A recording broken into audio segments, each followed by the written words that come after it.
Bienvenidos a su canal, Doctrina Católica Tradicional. Muchas gracias por escuchar y por sus amables comentarios.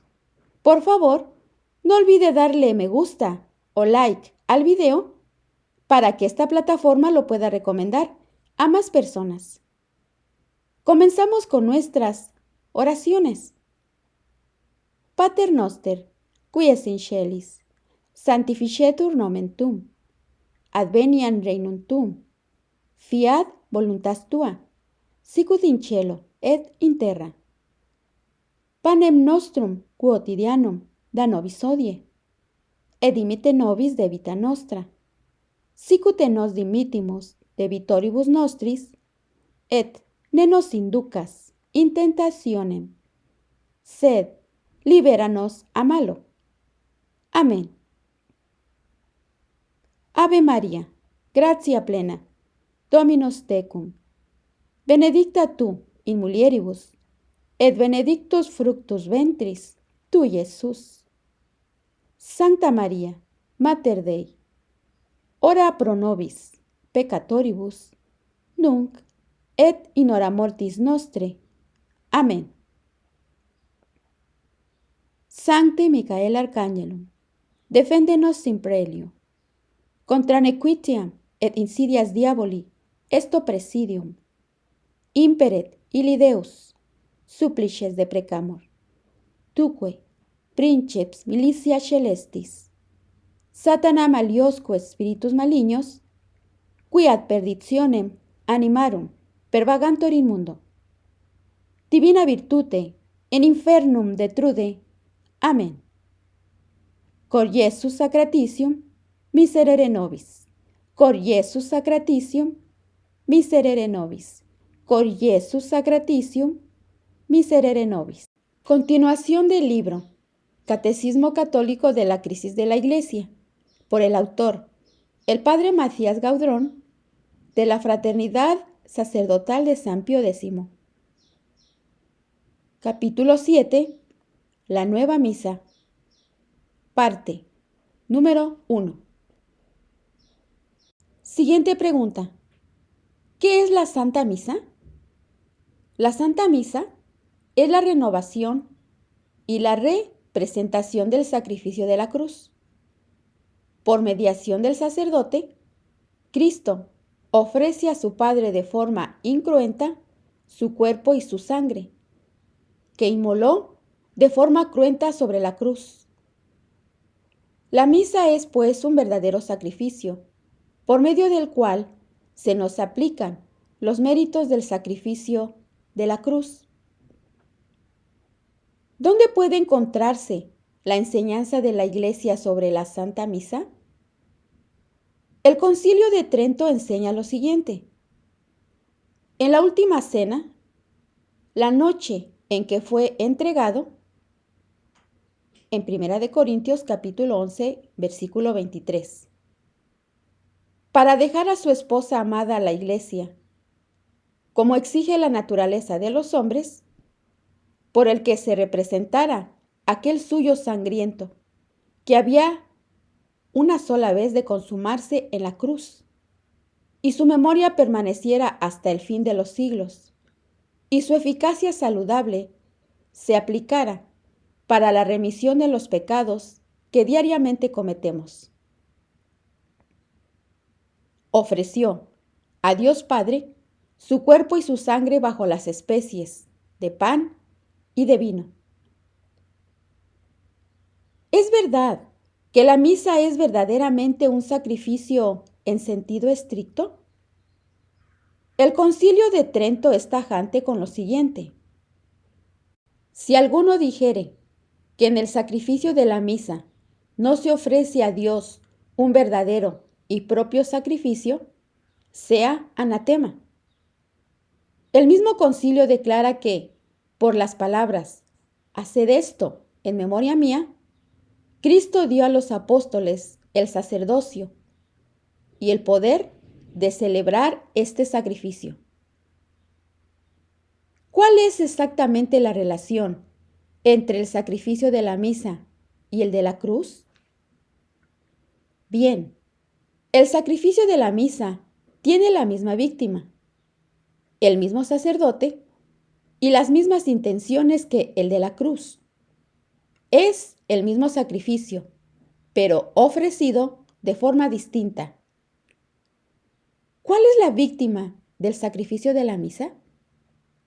Nuestro Señor Jesucristo es la víctima del sacrificio de la misa, como sobre la cruz. Es Él quien es esencialmente ofrecido en la misa, y no el pan y el vino, entre paréntesis, que dejan de existir en el momento de la consagración. Siguiente pregunta. ¿Puede decirse que nuestro Señor está presente en la Santa Eucaristía como víctima? Sí, nuestro Señor Jesucristo está presente en la Santa Eucaristía como víctima.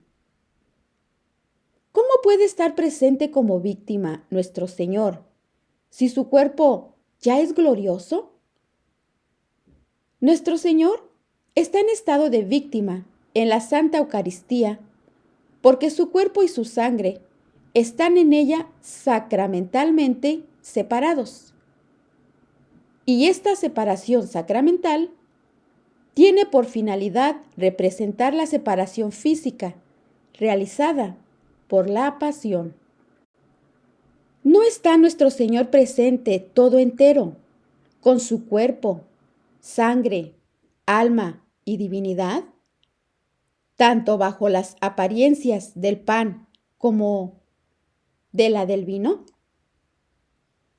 Al estar vivo hoy nuestro Señor Jesucristo, resucitado y glorioso, la presencia de su cuerpo y de su sangre incluye necesariamente la de toda su persona.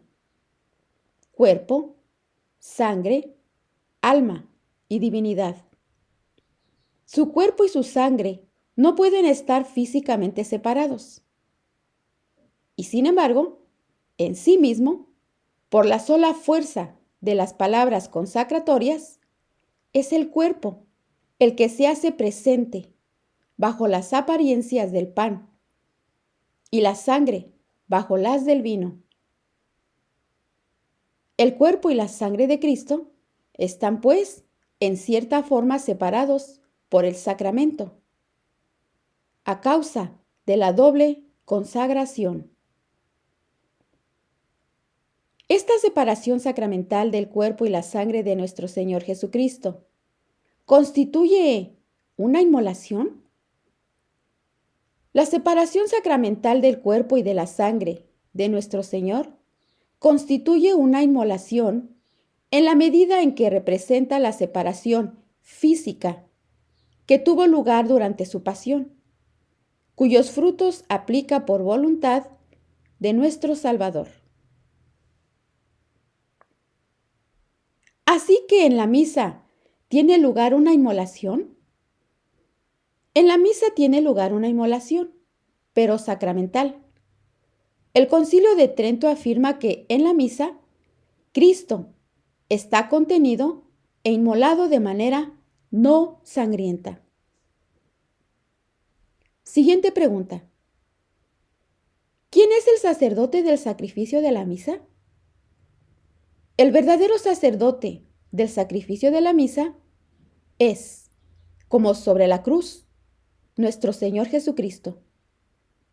La única diferencia es que en la cruz, Cristo se ofreció a sí mismo, mientras que en la misa se sirve de un sacerdote humano que actúa como instrumento de Cristo. ¿Cuáles son las intenciones del sacrificio de la misa?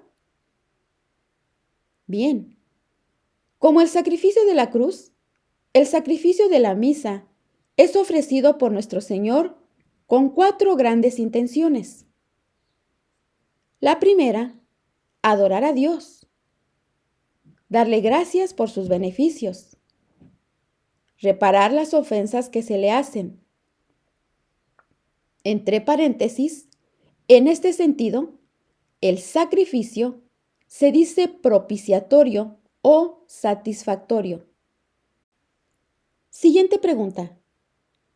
¿En qué sentido se ofrece el sacrificio de la misa de forma diferente a la de la cruz? Sobre la cruz, Cristo se inmoló de forma cruenta.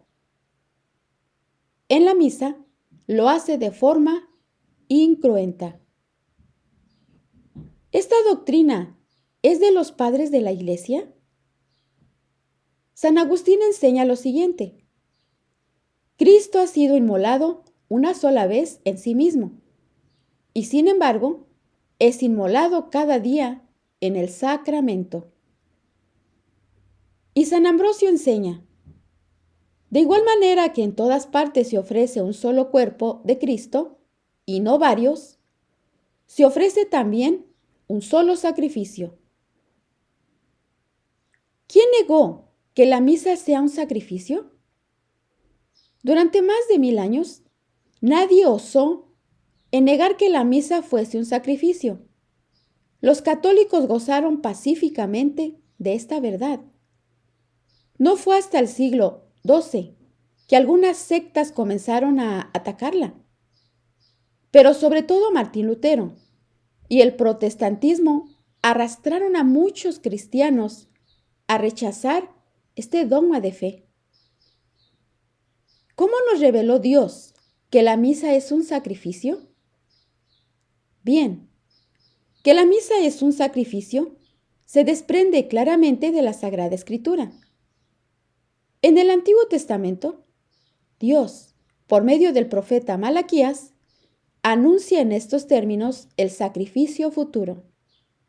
Y cito, en Malaquías capítulo 1, 11. Desde levante hasta poniente, grande es mi nombre entre las naciones, y en todo lugar ofrecen a mi nombre sacrificios de incienso y oblaciones puras. ¿Qué es lo destacable en esta profecía de Malaquías? Los judíos no tenían derecho a ofrecer sacrificios más que en un único lugar, el templo de Jerusalén. Ahora bien, el profeta anuncia una ofrenda pura que se celebrará en todos los lugares del mundo. Desde el origen, los cristianos reconocieron en él el sacrificio de la misa. ¿Hay en el Antiguo Testamento otros anuncios del sacrificio de la misa? El sacerdocio de Cristo está prefigurado en el Antiguo Testamento por el de Melquisedec. San Pablo dice que Jesucristo es sumo sacerdote para la eternidad a la manera de Melquisedec. Pues bien, Melquisedec no es mencionado en la Biblia sino porque ofreció un sacrificio de pan y de vino.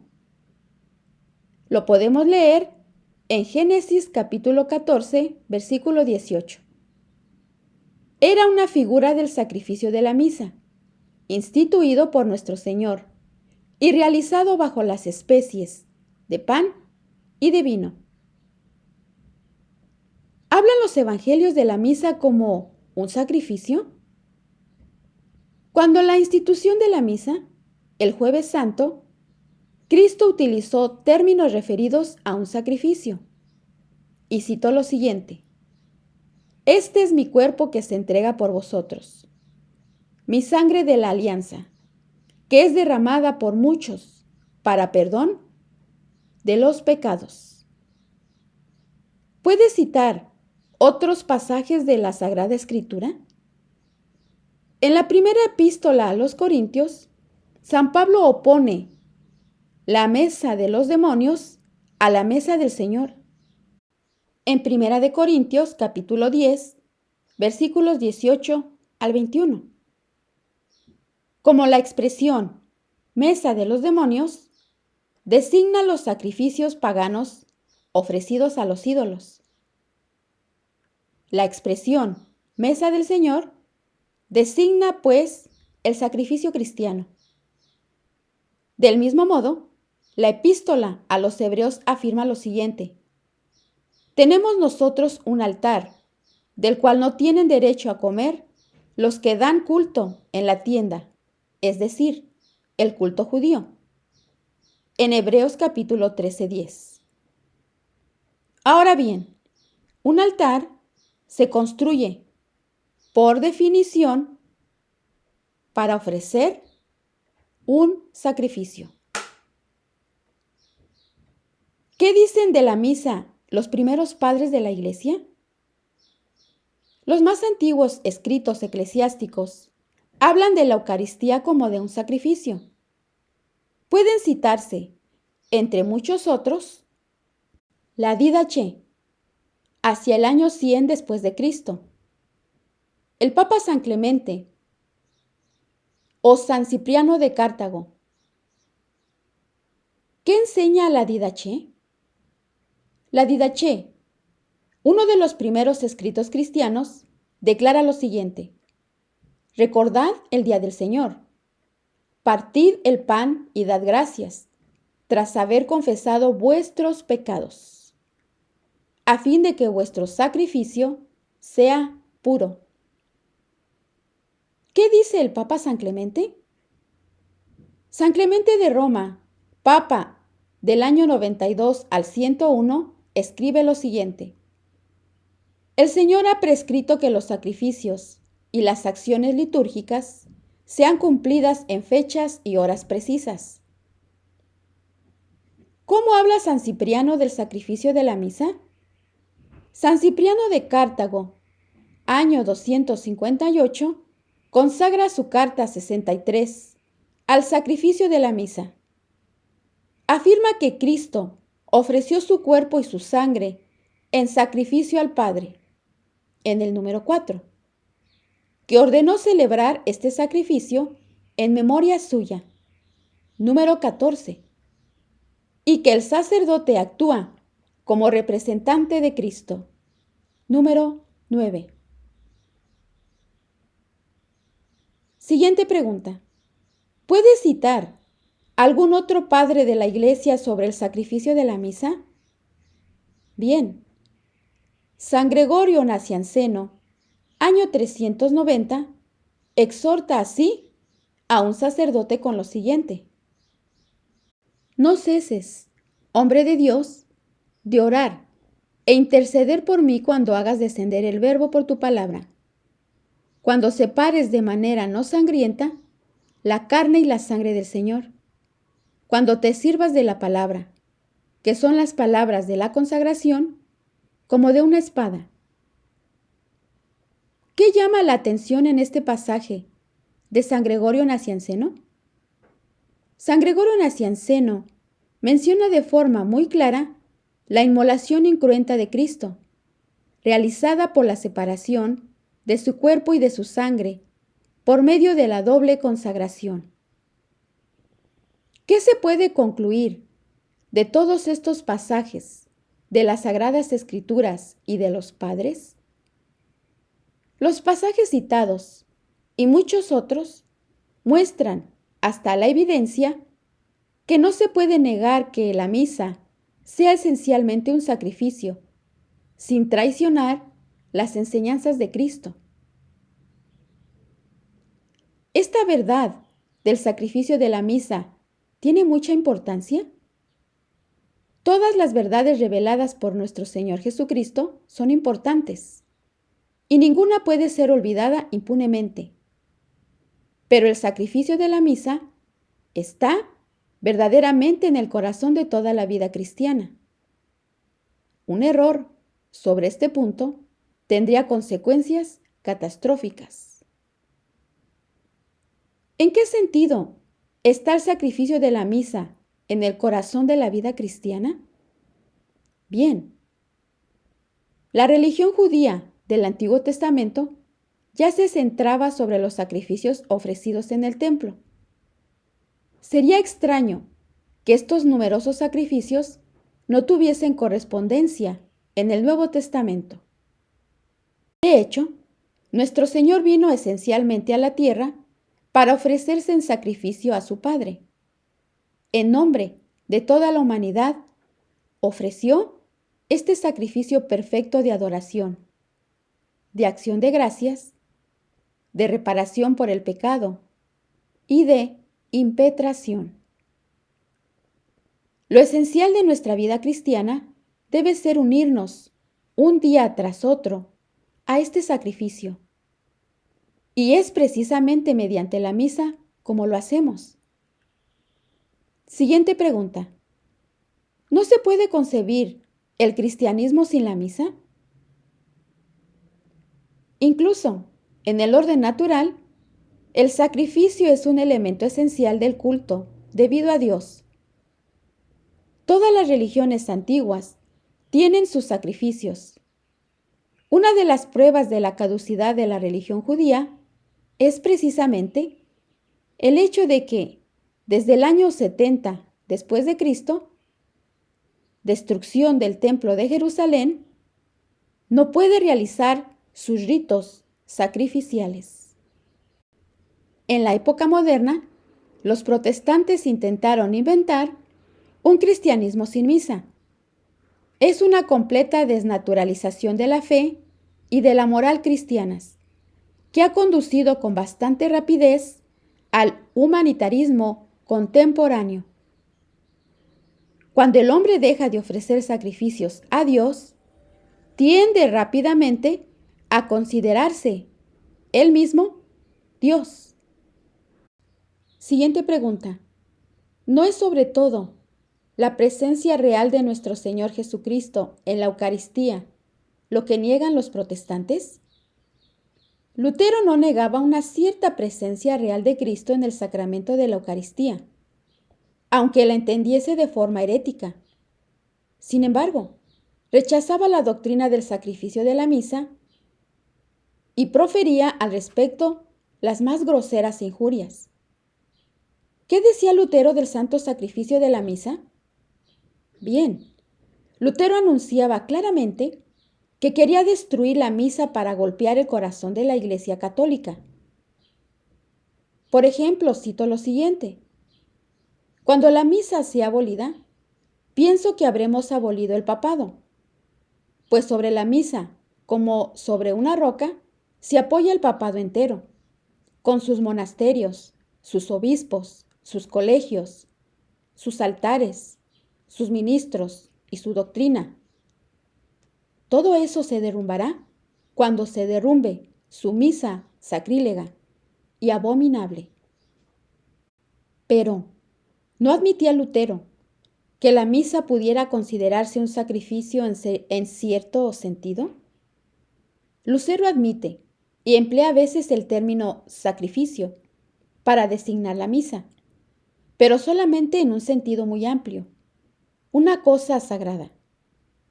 Rechaza obstinadamente que la misa sea un sacrificio en sentido estricto. Y cito lo siguiente. El elemento principal de su culto, la misa, sobrepasa toda impiedad y toda abominación. Hacen de ello un sacrificio y una buena obra. ¿Qué es pues la misa para Lutero? Para Lutero, la misa no es más que un simple memorial de la pasión. Su finalidad es instruir a los fieles, recordarles el sacrificio del Calvario para provocar el acto interior de fe. Si habla de sacrificio, es únicamente en el sentido de sacrificio de adoración o de acción de gracias, sin valor redentor. ¿Qué es lo que Lutero rechaza de forma absoluta en la doctrina católica sobre la misa?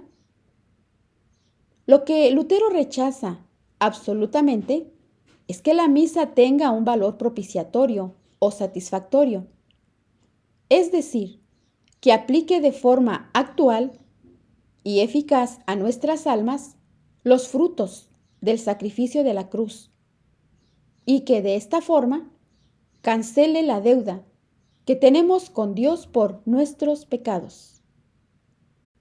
¿Qué significan exactamente las palabras propiciatorio y satisfactorio?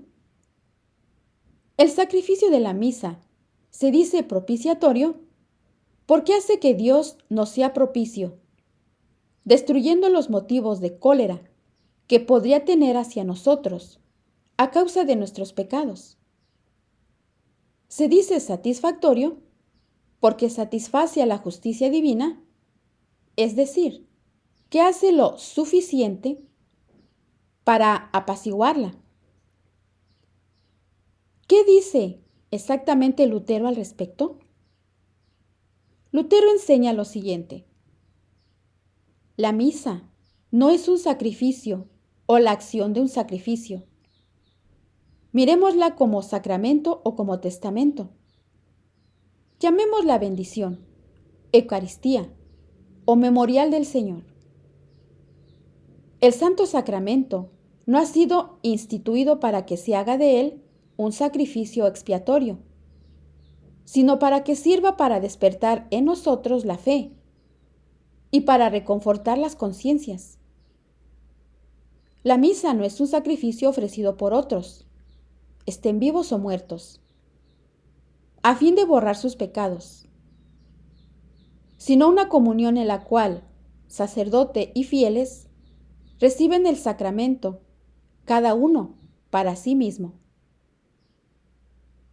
Es un error manifiesto e impío ofrecer o aplicar la misa por los pecados, en calidad de satisfacción o a favor de los difuntos. Siguiente pregunta. ¿Cuáles son las consecuencias litúrgicas de los errores de Lutero sobre la misa? Para Lutero, la liturgia de la palabra debe ocupar el lugar relevante y la comunión el segundo. Al modificar progresivamente los ritos y las ceremonias tradicionales de la misa, Lutero incitó poco a poco a los fieles a cambiar su fe, pero aconseja de no ir demasiado deprisa. Y cito lo siguiente: para llegar con seguridad y felizmente al objetivo, hay que conservar ciertas ceremonias de la antigua misa, por los débiles que puedan sentirse escandalizados por unos cambios demasiado bruscos. Entonces, los protestantes impusieron deliberadamente la nueva creencia de forma hipócrita, modificando poco a poco la liturgia. Los anglicanos, sobre todo, adoptaron esta estrategia hipócrita.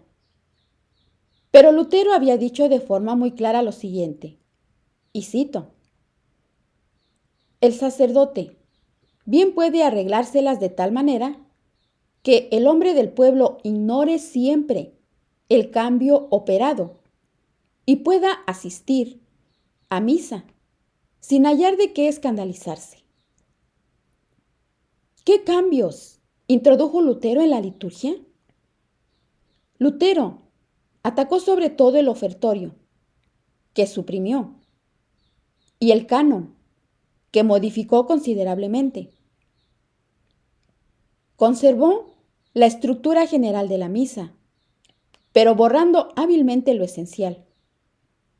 En la Navidad del año 1521, el culto luterano se presentaba así, de la siguiente manera: Confiteor, Introito, Kyrie, Gloria, Epístola, Evangelio, Predicación, ningún ofertorio, Sanctus, relato en voz alta y lengua vernácula de la institución de la cena.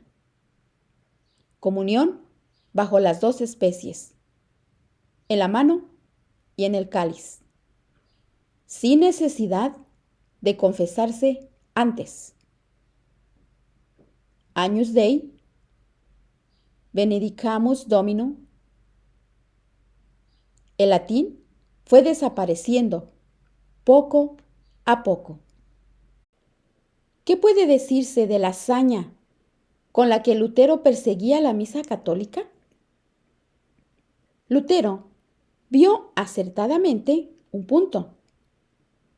Toda la vida cristiana reposa sobre el sacrificio del Calvario, renovado de forma incruenta sobre el altar. Desnaturalizar la misa es uno de los medios más eficaces para destruir la Iglesia. muchos autores católicos señalaron que esta sería la labor del anticristo. ¿Puedes citar algunos de esos autores? San Alfonso María de Ligorio advierte gravemente lo siguiente: la misa es de lo más bello y mejor que hay en la iglesia. También el demonio ha buscado siempre, por medio de los herejes, privar el mundo de la misa, convirtiéndoles en precursores del anticristo. Del mismo modo previene Don Werenger lo siguiente: si el sacrificio de la misa se apagara, no tardaríamos en caer en el estado de depravación en el que se hallan los pueblos manchados por el paganismo. Y tal será la obra del anticristo. Utilizará todos los medios para impedir la celebración de la Santa Misa, a fin de que este gran contrapeso sea abatido y que Dios ponga fin entonces a toda cosa, no existiendo ya razón para su existencia. ¿Anuncian las Sagradas Escrituras que el anticristo atacará el sacrificio de la misa? El profeta Daniel anuncia sobre el anticristo lo siguiente: le entregaron el ejército. En lugar del sacrificio, instauró la iniquidad. Siguiente pregunta. ¿La enseñanza de la Iglesia sobre el sacrificio de la misa no disminuye la importancia del sacrificio de la cruz? El sacrificio de la misa no disminuye en modo alguno la importancia del sacrificio de la cruz, porque depende totalmente de él y obtiene de él toda su eficacia. Todo su valor consiste en hacer presentes al conmemorarlo y en aplicar a los hombres las gracias que Cristo mereció para ellos en la cruz. ¿Quién acusó al sacrificio de la misa de que disminuía la importancia del sacrificio de la cruz? Los protestantes acusaron al sacrificio de la misa de ser un ultraje al sacrificio de la cruz. Según ellos, los católicos considerarían que el sacrificio de la cruz no fue suficiente para la salvación de la humanidad y, por tanto, hay necesidad permanente de otro sacrificio. ¿Qué debemos responder a estas acusaciones protestantes? Los protestantes desconocen totalmente las enseñanzas de la Iglesia. Cristo mereció sobre la cruz todas las gracias necesarias para la salvación de todos los hombres de todos los tiempos. El sacrificio de la misa no es un sacrificio distinto al de la cruz, sino el mismo sacrificio, actualizado ante todos los cristianos. Su finalidad no es adquirir nuevas gracias, sino aplicar a los hombres las gracias ya merecidas en la cruz. ¿Por qué es necesario el sacrificio de la misa para aplicarnos las gracias merecidas en la cruz? Según la voluntad de Cristo, la dispensación de los frutos de la redención no es automática, sino que está vinculada a los sacramentos. Y cito: el que crea y sea bautizado se salvará. En San Marcos capítulo 16:16. Y en San Juan capítulo 6:53 leemos: si no coméis la carne del Hijo del Hombre y no bebéis su sangre, no tenéis vida en vosotros. Pero, ¿por qué es necesario un sacrificio para difundir los frutos de la redención? La vida cristiana es una participación en la vida de Cristo. Ahora bien, Este se encarnó para poder ofrecer en su persona y en nuestro nombre un sacrificio perfecto a su Padre. Lo esencial de nuestra vida cristiana debe ser unirnos a este sacrificio de Cristo, según las palabras de San Pablo. y cito lo siguiente: completo lo que falta a las tribulaciones de Cristo en mi carne, en favor de su cuerpo, que es la Iglesia. Colosenses capítulo 1, versículo 24. En la misa, la Iglesia, el sacerdote y los fieles unen continuamente su vida al sacrificio de Cristo. Se entregan y piden las gracias para seguir entregándose siempre